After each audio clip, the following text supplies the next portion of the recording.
Haya ya sana. Samia Masko! Samia Masko! Ana Suluhu huyu! Samia Masko! Samia Masko!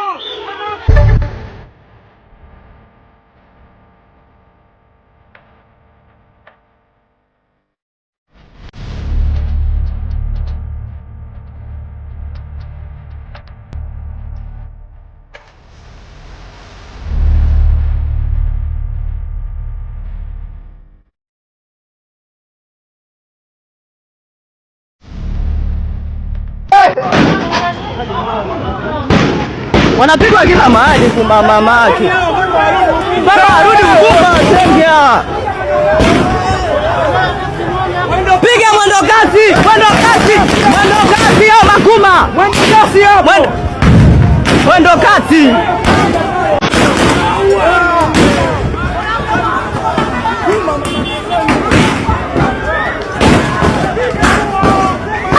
Tanzania.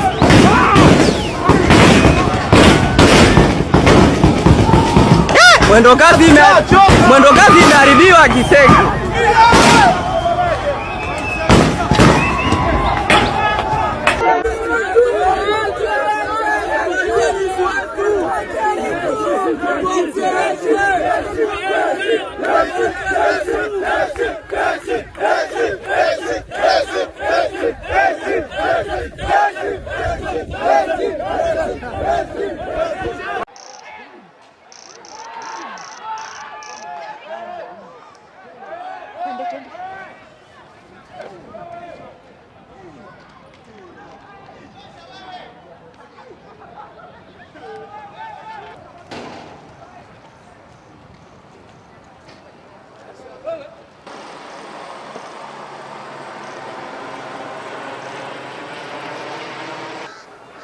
Suluhu herself is a Zanzibari fighting for the presidency of Tanganyika. And in Zanzibar, they have a president who was announced as a winner, Dr. Mwinyi. Now, so there are two Zanzibaris, who are presidents of the country. And the mainland. Tanzania remains on edge for a second straight day as post-election chaos rocks Dar es Salaam, with reports indicating that at least 30 people have been killed in the past 24 hours. What began as isolated protests has now spiraled into a nationwide crisis by Thursday. The unrest had spilled across the border into Kenya at Namanga. Demonstrators lit bonfires along the highway, forcing Kenyan police to intervene with the tear gas to restore order. Jeff Kurui reports. Okay, why was the internet shut down? The internet, because internet, when we tried to open also, it created a havoc among small groups of vandalists who are creating problems in the vandalism. So they were using their main communication media was the internet. Can you really say that this is a free and fair election when even communication itself is very difficult at this time? We provided all the observers with alternative methods of communication in the country. So the communication with the observers is going on, and they are going also to stipulate and state that clearly in their report that they are communicating, and there were alternatives which were given for communication to flow and information exchange. The problem with this internet shutdown is that it's hard to verify what's true and what's not true coming out of Tanzania. I mean, let me ask you this. There are reports that hundreds of people have died and have been injured over the last 3 days. Can you categorically say how many have been injured or have lost their lives over the last 3 days, Minister?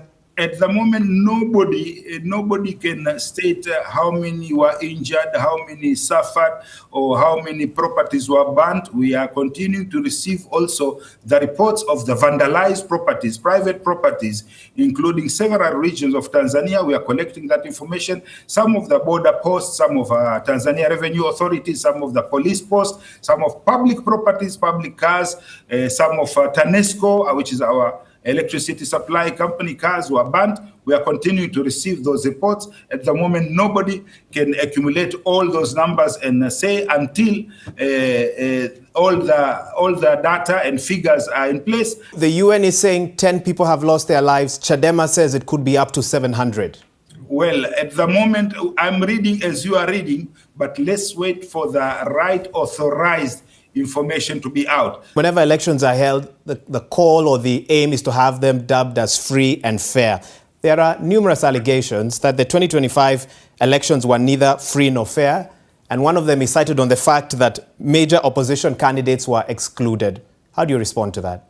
No major candidate was excluded. The candidate who excluded themselves is by not signing the code of conduct for participating in the election, and this is as per the law. I, as a minister, also had to sign that code of conduct, Maadili. It's called Formula Maadili. If you don't sign that, you cannot become a minister. So the declaration of results will happen on Saturday. You can confirm that? Yes, on Saturday it will happen.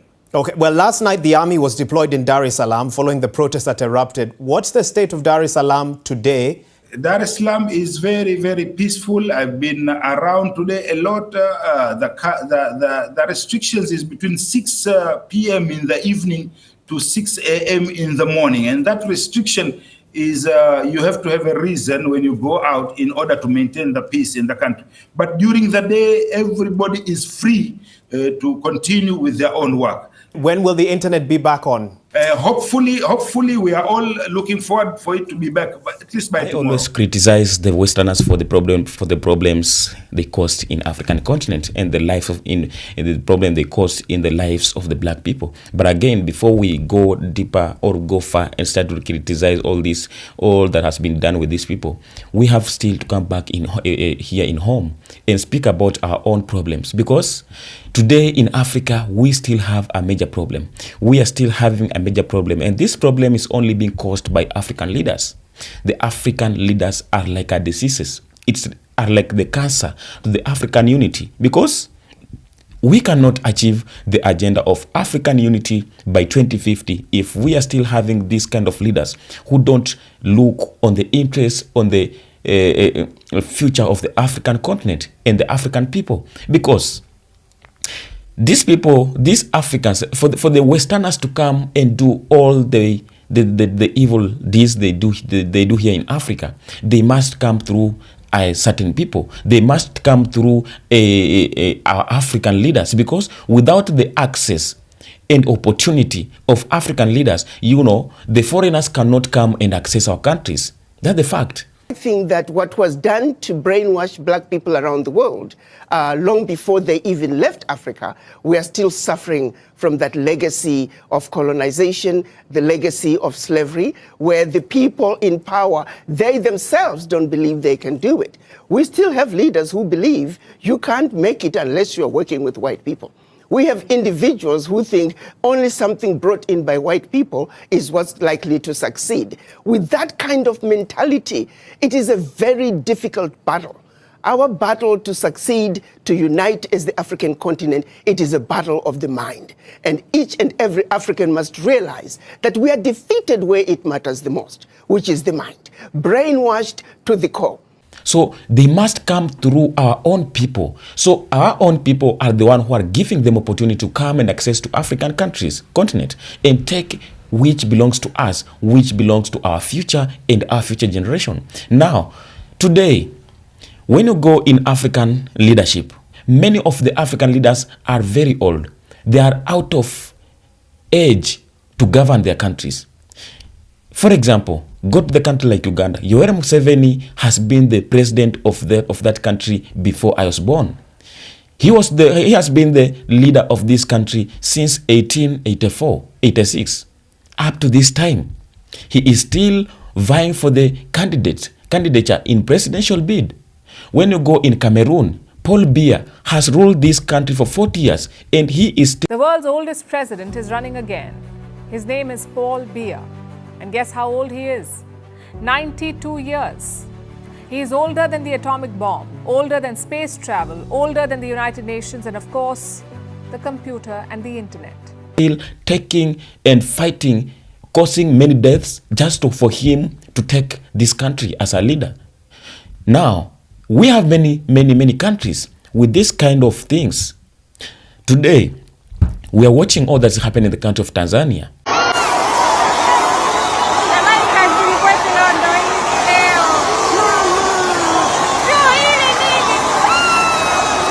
Sitaki ifike siku moja niumie kwamba nilifanya makosa. Okay, why was the internet shut down?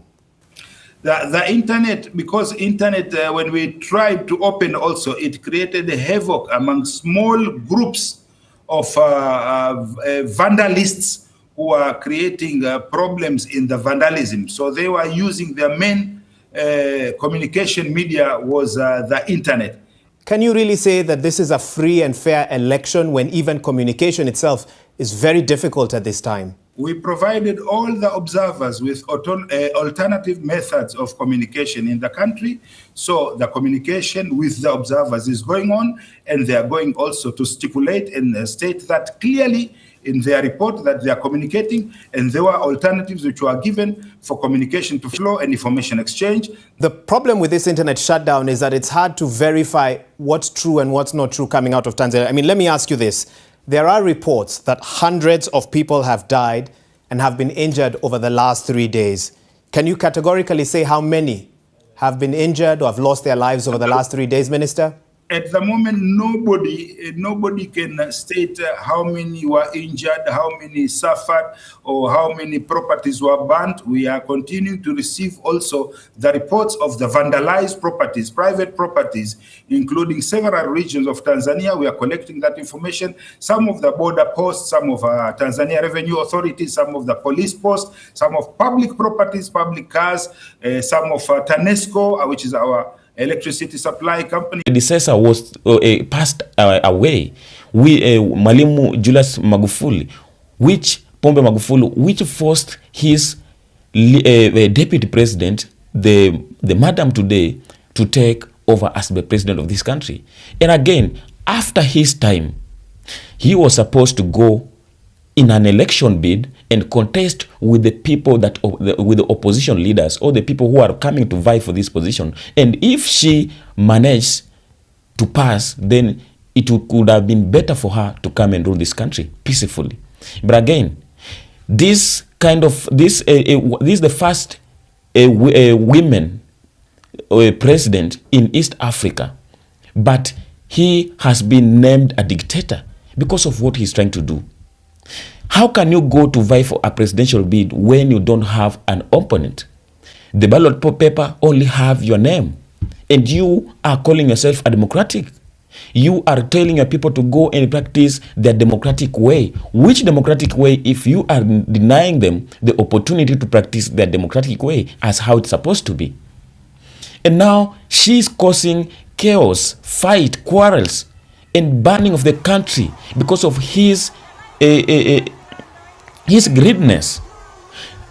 The one thing that our African leaders forget that once this country is bigger than any of the leader. The country is much bigger than any leader.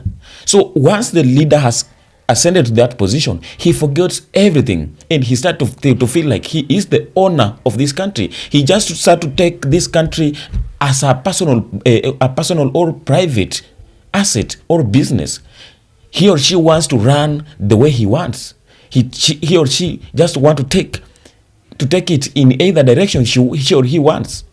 Things don't work like this. So these deaths that are being caused by African leaders, they are not being caused by Westerners, but they are being caused by our own leaders with their greediness, who don't want to see the progress of their countries, but they are only looking for their own interests and their dreams. When you go to Cameroon, that President Paul Biya is 92 years, and he's still running for the presidency. He still bypass elections just to go and still continue leading this country. We cannot continue going this way, and we expect to have the best continent, the best countries, the best governance. This is impossible. So I am so proud of the African youths. because at this time, the African youths are trying to show how to control the situation, how to take over all that we want to come. We all believe that that liberation don't come for free. Freedom never comes out for free, but it costs. It needs freedom. It needs a sacrifice. It needs a lot, the blood and everything.